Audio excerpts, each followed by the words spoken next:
How you doing? This is Professor Farrow over in the basement.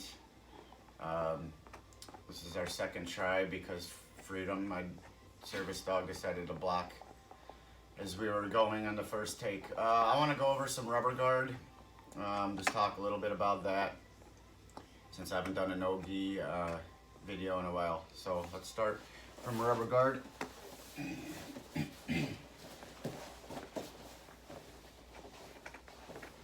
So this is my favorite guard for no-gi and MMA. I don't go into too much crazy stuff because I like to keep it basic as much as I can. And I used to be a lot more flexible when I was younger. But the biggest thing is we got to get a hand to the mat, okay? We got to control posture. So it's hard to control posture in no-gi, okay? So the biggest thing is I come in for the zombie. If her hands are inside, I just snake it in and I try to trap this arm to the ground.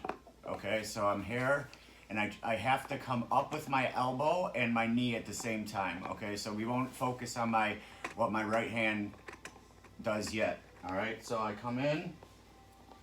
At the same time, I bring my right foot up. I bring my arm up to my elbow to my knee basically, and I turn.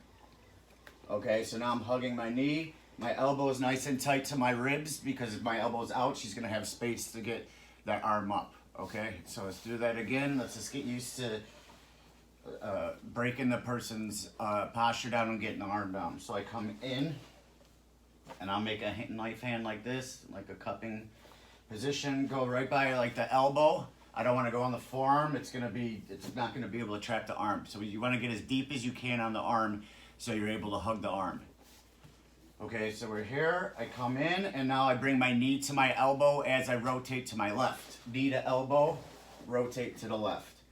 Okay, now once I get this position, I get my right arm, and I go palm up, and I bring my heel into me. Okay, and I'm just hugging my knee, and this is mission control. I keep this nice and tight here. My right leg's gonna be at her hip, and I'm gonna keep my my knee tight. I don't want to keep it loose like this. Everything nice and tight, and now we have time to work some positions. But the biggest thing is we got the posture broken down. Okay, so what I like to do here is I go for the omoplata. It's a high percentage move. I usually get to sweep over it. Okay, there's triangles from here. There's a lot of stuff you could do, but I like to keep it to a few moves that work really well for me. Okay, so let's do that again. So I go under, knee to elbow, and I curl down. Okay, so I got to get that angle. All right, now at the same time, I'm going to keep my left arm hugging my left leg with my right hand. I'm just going to push the head away until I can put my foot in front. Once my foot goes in front of her face, I push my own foot. At that point, I don't have to push her head at this point because she can still slip out. If my foot's in front of her face, I'm going to push my foot into her, and I'm going to keep my elbow tight to her arm because a lot of people will just pull that arm out to get out of the omoplata. All right, so that's what I don't want. So I keep this nice and tight here. That's why I push. Once I push, I'll put my right foot on the ground a little bit and just start squaring up. Now my left hand starts controlling her body, usually at her, I'll go around her waist. With my right hand now, I'm gonna go hug her elbow. So I keep it in place. Now when I figure four, I don't figure four like a triangle because it's loose here. I'll use my figure four at my calf, and I just squeeze my knees. Okay, from here, I keep that elbow nice and tight, and I keep squaring up. Okay, at this point, again, I don't want to keep my leg open here, okay? I want to keep it nice and tight here. But the biggest thing is, too, now, once I go, I got to kick forward. Okay, so especially going against bigger guys, this is the problem that I get a lot. So what I do, I'll set up, I'll bring my knees in, and then I use my legs, I keep them straight, and I sit up. Okay, at the same time, I'm squeezing my knees together.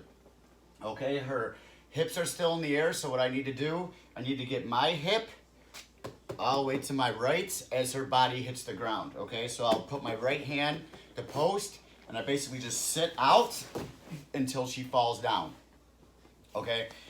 So this is the leg position. If my leg position is straight, all I'm gonna do is I'm gonna bring my foot, my left foot to my right knee. Okay, now to finish the omoplata, I like to push down my knee on her shoulder, and I go under her, I go like a seatbelt control in no-gi. In gi, you could use the lapel, but in no-gi, I go right under, I gable grip. And now all I do is I use my right foot, my right knee, and I just elevate, come off the ground.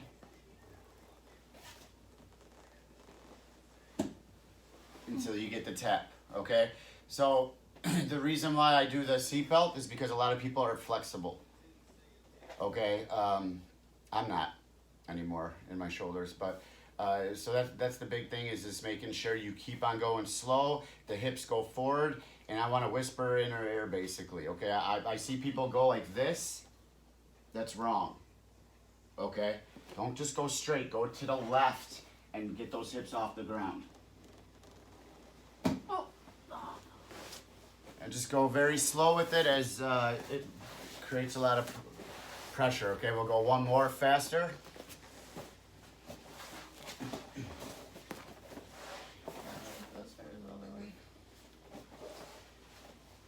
So one thing I didn't show, like I wasn't talking about what I do with my right hand. So what I'd like to do with my right hand, I like to cup her head as I bring her down into me, okay? So we're gonna go for the zombie, and now I bring my knee to my elbow, and I have the mission control, and I keep it in, push, foot on the hip, straighten up, come down for the tap. Go ahead, comment, like, and subscribe to my channel, Sickness Pharaoh, and let's keep jiu-jitsu going right now.